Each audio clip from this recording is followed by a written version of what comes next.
आपके सामने जो तथ्य प्रस्तुत करने जा रहे हैं वह दरअसल नक्सलवाद नहीं है, वह उनके अपने हकों की लड़ाई है, जिसमें हिंदुस्तान के करोड़ों करोड़ गरीब, दलित, पिछड़े व आदिवासी समुदाय संविधान द्वारा प्रदत्त कानूनी अधिकारों को हासिल करने के लिए खड़े होते दिखाई दे रहे हैं। देश की संसद व विधान सभाओं में बने कानूनों की रक्षा अथवा उन्हें लागू करने की मांग कर रहे हैं। पहाड़ों, जंगलों, नदियों तथा उनके कछारों पर युगों युगों से आश्रित आबादी को कानून भी मान्यता देता है, लेकिन हाल के वर्षों में उनके इस नैसर्गिक और कानूनी अधिकार पर सामंती पूंजीवादी हमले तेज होते जा रहे हैं। इसके खिलाफ एकजुट होने के प्रयास और विरोध को सरकारें नक्सलवाद का नाम दे रही हैं। होना तो यह चाहिए था कि जनता द्वारा निर्वाचित सरकारें कानून को लागू करने स्वयं आगे आती, लेकिन वह अलग अलग इलाकों में चल रहे जन आंदोलनों को सामंती, आपराधिक व उद्योगपतियों के पक्ष में खड़ी होकर कुचलने का काम कर रही है। आदिवासी इलाकों के पहाड़ों व जंगलों में तथा मैदानों व नदियों में प्राकृतिक संपदा पर आधारित जीवन की रक्षा के लिए स्थानीय गरीब कानूनों को लागू करने की मांग कर रहे हैं। इसके विपरीत सरकारों ने इस संघर्ष को नक्सलवाद का नाम देकर आंतरिक सुरक्षा को खतरा बताना शुरू कर दिया है। जंगल, जमीन व नदियों को लेकर उठ रहे सवाल दरअसल करोड़ों करोड़ गरीब जनता की रोजी रोटी और जीवन के अस्तित्व का सवाल है। उड़ीसा, छत्तीसगढ़, झारखंड, महाराष्ट्र, पश्चिम बंगाल में हाल फिलहाल के जन संघर्षों अथवा उनको कुचलने का सही सबब रहा है। ऐसी ही स्थिति उत्तर प्रदेश के गंगा यमुना के द्वाबा में दिखाई दे रही है।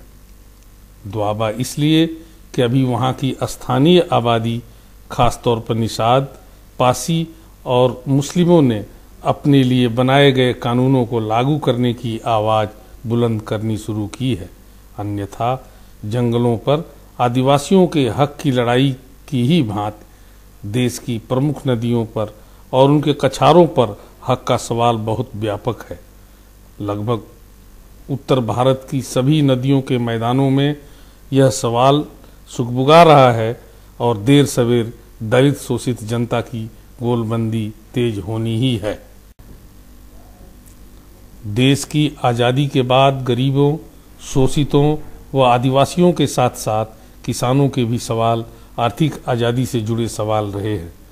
यही कारण है कि 70 के दशक में पश्चिम बंगाल के नक्सलवाड़ी गांव से शुरू हुआ किसानों मजदूरों का आंदोलन भी आर्थिक था और जिसे प्राप्त करना उनका कानूनी अधिकार था। बाद में बिहार, आंध्र प्रदेश, उत्तर प्रदेश सहित तमाम राज्यों में जमीन बंटवारे के सवाल पर आंदोलन होते रहे हैं। यह वह कृषि जमीन थी जिसे सरकार ने सीलिंग के माध्यम से प्राप्त की थी, जिसे भूमिहीनों में कानूनन वितरित किया जाना था, लेकिन दबंग सामंती ताकतों की राजनीतिक पकड़ के आगे सरकारें और प्रशासन घुटने टेकता रहा है। हाल के दशकों में बड़े बांधों के निर्माण में विस्थापितों के कानूनी तौर पर विस्थापन संबंधी अधिकार के सवाल खड़े हुए, जिसमें एक अनुमान के अनुसार अकेले 5 करोड़ से अधिक आदिवासियों को विस्थापित होना पड़ा। जंगल जमीन पर अधिकार संबंधी दस्तावेज के अभाव में उन्हें बतौर मुआवजा सिर्फ दर-दर की ठोकरें मिली। फिर सवाल आया आदिवासी इलाकों में खनिज संपदा के दोहन का, जिसमें एक बार फिर आदिवासियों को ही उसकी कीमत चुकानी थी। हालांकि विस्थापन के एवज में पुनर्वास व मुआवजे का कानून होने के बावजूद हमेशा ठगे जाते रहे हैं। आदिवासियों के सामने नर्मदा का कटु अनुभव था।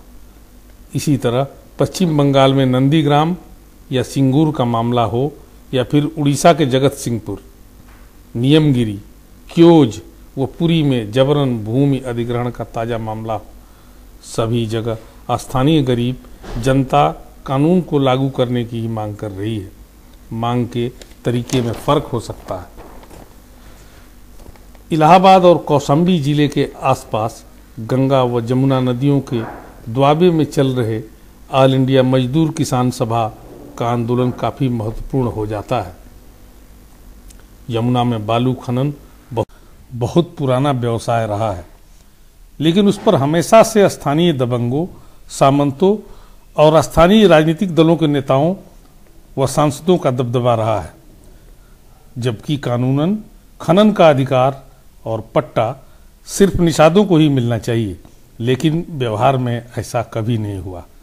निषादों के नाम पर ही स्थानीय दबंग पट्टा लेते रहे हैं और मामूली मजदूरी भुगतान पर निषाद बालू निकालने का काम करते रहे।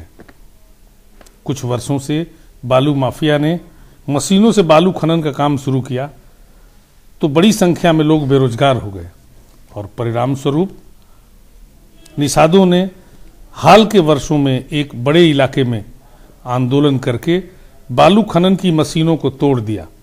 खास बात यह है कि बालू खनन पर पूरे मामले में बीजेपी, बीएसपी और समाजवादी पार्टी के स्थानीय सांसद और विधायक भी बराबर के हिस्सेदार रहे हैं। ऐसे में प्रदेश सरकार पुलिस और गुंडों के बल पर किसी भी कीमत पर इस आंदोलन को कुचलने में तत्पर रही है, लेकिन स्थानीय गरीब जनता अपने संघर्ष का हौसले पर भी आगे बढ़ती जा रही है। गंगा नदी घाटी में भी जबरदस्त आंदोलन की बयार चल रही है। गंगा किनारे बसे उजैनी गांव के पास कछार में हजारों एकड़ का टापू बन गया है।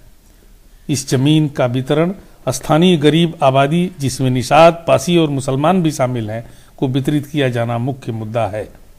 इसके अलावा नदी से मछली पकड़ने व कछार की जमीनों पर खेती का प्रमुख सवाल है।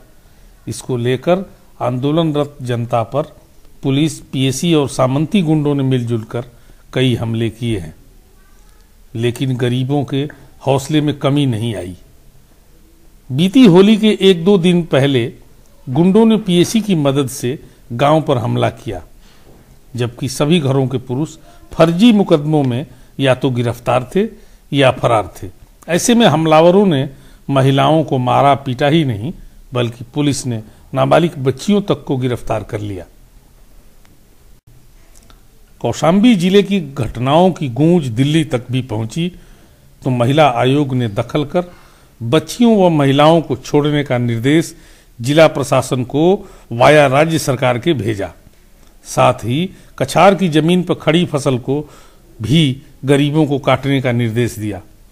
मीडिया में खबरों को देखते हुए जन हस्तक्षेप ने जेएनयू के पूर्व प्रोफेसर इम्तियाज अहमद के नेतृत्व में एक जांच दल कौशाम्बी भेजा।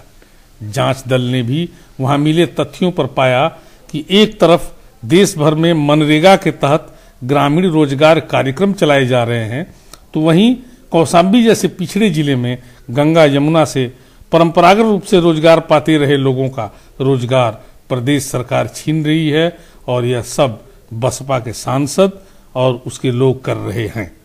20 रुपये स्थानीय दबंगों को देना पड़ता था।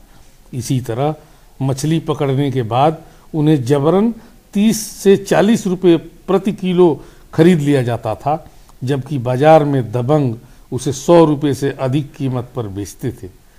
12वीं कक्षा में पढ़ रही रेखा बताती हैं कि लाल सलाम पार्टी के बदौलत आज वह सब कासा के बोझ पर टैक्स और मछली कम कीमत पर बेचने को मजबूर नहीं है। इस तरह हम देख सकते हैं कि गंगा यमुना के मैदान में एक बड़ा जन आंदोलन पनप रहा है, जिसकी सीधी सीधी मांग है कि नदी और उसके तटवर्ती इलाकों की संपदा पर उनको कानूनी अधिकार मिले। लेकिन उत्तर प्रदेश की सरकार गरीब जनता को उसके रोजी रोटी के अधिकार से वंचित करने पर आमादा है।